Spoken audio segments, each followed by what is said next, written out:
This fight manages to be entertaining without any dialogue or context because there is a contained physical narrative throughout. Additionally, this contest is deeply engaging despite the fact that there is no effort to portray the reality that the protagonist might lose. The tension comes from the forces outside of the battle. When making an action scene and you're committed to characters just fighting without interruptions, you must now deliver on a narrative that has no dialogue. If you don't accomplish this, your action doesn't mean anything.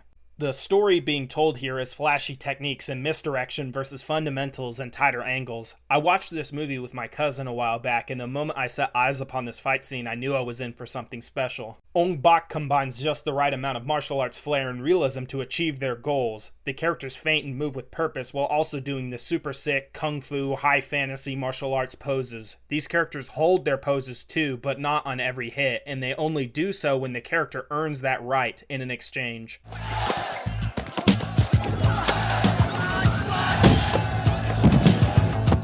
See here how Ting has to set up the scorpion kick by scouting Toshiro's head movement with the 1-2, but the pose is held on the big contact to sell the idea that Ting was prepared for his opponent repositioning. Many of the movements are realistic because they are full contact with no wires or camera tricks, and as a result, many of the impacts resonate past the screen and affect the audience on a visceral level.